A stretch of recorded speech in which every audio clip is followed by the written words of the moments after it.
Hi everyone, welcome into YFC, Your Fielder's Choice. My name is Adam, also known as V12, and welcome into whatever platform you're viewing this on, probably our YouTube channel. If you haven't already hit the bell for notifications and like and subscribe, obviously do that because any new content that we have coming out is going to be available to you, a lot quicker that way. So we are going to be previewing a Premier League EPL soccer slate tomorrow, which is going to be a 4-game slate, kind of going over the games. We have Sheffield United hosting West Brom. We also have the Wolverhampton Wanderers hosting Arsenal. Manchester United is going to be hosting Southampton, and the final game, Newcastle United hosting Crystal Palace. The first 2 games, Sheffield, West Brom, Wolverhampton, and Arsenal are going to go off at 1 p.m. Eastern, and then you're going to see at 3:15 p.m. Eastern, the Manchester United, Southampton, and of course Newcastle United and Crystal Palace. So with the 4-game split slate, we're going to jump right in and talk about each game and talk about a few cash plays and GPP plays. What we're doing here with our DFS soccer content and any sport that we do cover, we want to give you plenty of opportunity to be able to digest some information in a little bit more compact way. We will have an article that's going to accompany this video as well, which you're going to see odds, you're going to see breakdowns, player diagrams, expected formations, a color-coded key, all the goodies for you. So if you haven't already jumped in, yourfielderschoice.com, be sure to check that out. All right, I'm going to jump right into the game. First game that we have on the slate is West Brom versus Sheffield United. Not much I really want to cover in regards to this game because obviously it could be a very, good DFS GPP game because I don't expect a lot of ownership to go here. However, we got some decent prices on some of the players, starting with Sheffield United, the home team. Obviously, John Fleck is going to be at 6.8K, and then you have some other opportunities to play some guys like Oliver Norwood. I think he's only 4.1. They have some good cash plays. The wingbacks for Sheffield are actually really good. We have George Baldock, and of course you have Keane Bryan, or whoever decides to start out there on the wing. They're have some open play crossing and some good cash play viability. However, I would not prioritize any of them on this slate. Going to the other side, West Brom, Matthias Pereira continues to be the set piece taker, the main do-it-all guy for the team. 8.6 is a pretty hefty price tag. Obviously, we're going to have to temper expectations there. They do have some players in Grosicki. Callum Robinson is a GPP play. Connor Townsend's and Daniel Furlong are great in regards to the fullback position. They love to press forward and attack and open play cross. So, like I said, any of these guys are necessarily going to be in play. Pereira is going to be your safest flex, a good option for Sheffield, but I wouldn't really prioritize it there based off of the other teams that we have on the slate. So moving right over, we have an Arsenal versus Wolverhampton game. With Wolverhampton being the home team, Arsenal actually plays really good away from home. Now, with this game, looking at it from the home side first with Wolverhampton, obviously we have Pedro Neto as their highest priced player at 9.7 on DraftKings. He should be the set piece taker if João Moutinho, the Portugal native, is not in. Now, Moutinho has been playing more of late, which limits Neto's, obviously, cash floor.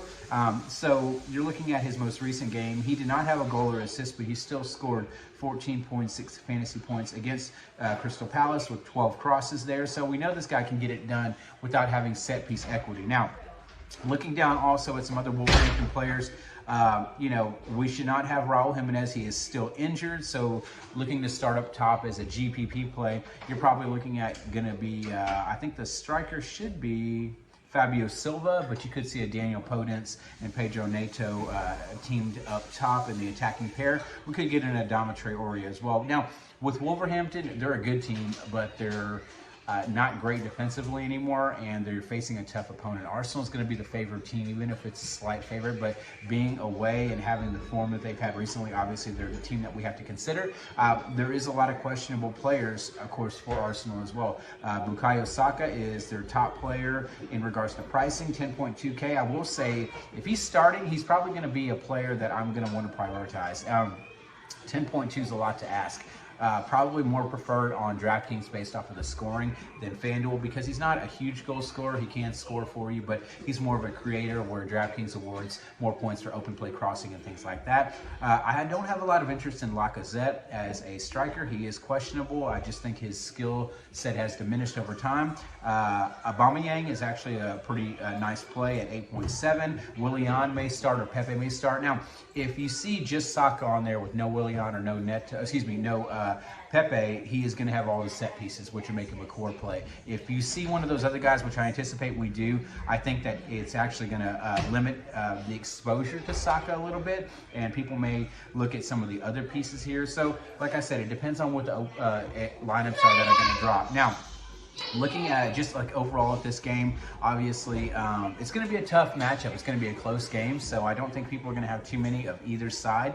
If you're looking at a value play standpoint, obviously if we get some of these Arsenal pieces, you know, there's Reece Nelson, Smith Rowe, they're actually a lot cheaper.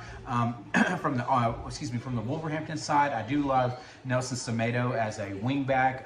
Nori also is out, but we could see another wingback that steps in. I think it was Kijana Hover, I think is the guy that actually stepped in. He's questionable right now. So depending on who starts out there, could be viable cash plays for them. But like I said, I want to move on to these other games because we're going to have more viable plays in regards to who I'm going to prioritize. I want to start with the Manchester United side. Obviously, they are the favored side, the biggest favorite on the slate. Bruno Fernandes is the guy that we want to target there. He does it all. He's a core play even at 10.9K. He does all the set pieces, takes penalty kicks, creative maestro for this team. He's somebody I want to prioritize there. Marcus Rashford is a great play. Cavani, Paul Pogba, these guys are great, but I don't think they're going to be someone we have to play here. Bruno's somebody you have to play here, even against Southampton. On the other side of that game, James Ward-Prowse is kind of the same thing as Bruno. You're getting about a $2,600 discount for James Ward-Prowse on DraftKings. Now, he has a great floor, but it's Manchester United. He just went up against Aston Villa for 13.03K points. Arsenal, he played 18.4 DraftKings points, but he went for under double digits 2 games before that. He does play 90 minutes. He takes penalty kicks, takes corner kicks, but you have to determine whether you think Manchester United is going to give up some goals here. I do think they will. If we're, going to pair Ward-Prowse with, say, a Danny Ings or somebody else from that team, I know looking at the exposure from Southampton, I really like some of the prices for them, even against a Manchester United team. I think that Stuart Armstrong, Nathaniel Redmond, these are guys below 7K that I really like a lot. And I really do dig their fullbacks if we get some discounted players on there. Obviously, Ryan Bertrand is only 4.3. Jan Valery is at 3.8, depending on who we're seeing is going to start. You'll probably see whenever the article does come out with the expected lineups, a little bit more information in regards to that. So that covers that game. Bruno's your lock there. Ward-Prowse is a high priority play. Also, one thing to mention before we move on, if you do see Alex Telles in for Manchester United, he does split some corner kicks with Bruno Fernandes, so he's somebody that we have to look at as well.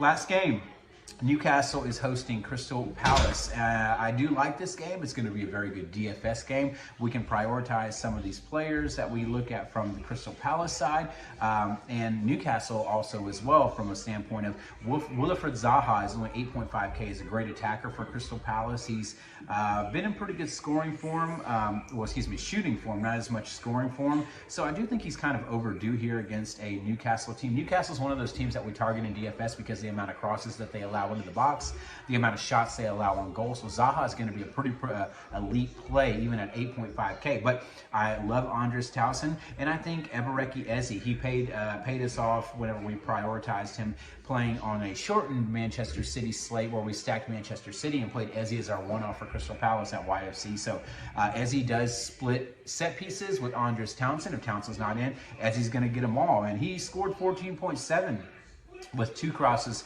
2 shots, 1 on goal, and 1 goal against Wolverhampton Wanderers, but 9.9 against West Ham before that.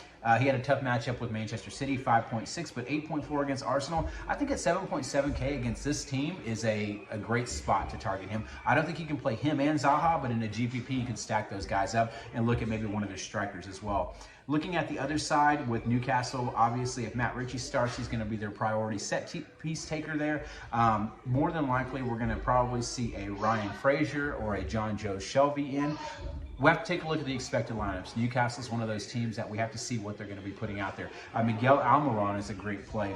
Obviously, Callum Wilson at 8K against this Crystal Palace team where they can link a few goals. Callum Wilson's going to take their going to take their penalty kicks and is going to be a priority striker for them. They're going to look to play him in, but there's some value here. I mean, if you're just looking down and we see somebody like their fullbacks, like Jamal Lewis or Tyreek Mitchell, it's under 4.5K, we could see a Yedlin play, a DeAndre Yedlin, who's an American U.S. men's national team hopeful player. So take a look at the expected lineups. Check us out at yourfilterschoice.com. This is just a preview into our EPL slate. We're going to prioritize Bruno Fernandes, of course, on this slate as well, and have some other top plays for you. Don't forget, we have our affiliate prize picks where we're going to have soccer plays in there, and you can integrate that with some other plays from other sports. My name is Adam, also known as V12, signing out. This is our preview to February 2nd, the Tuesday Premier League 4-game slate for EPL. Guys, have a great day, and we hope to see you soon in that Discord chat. Thanks. Bye-bye.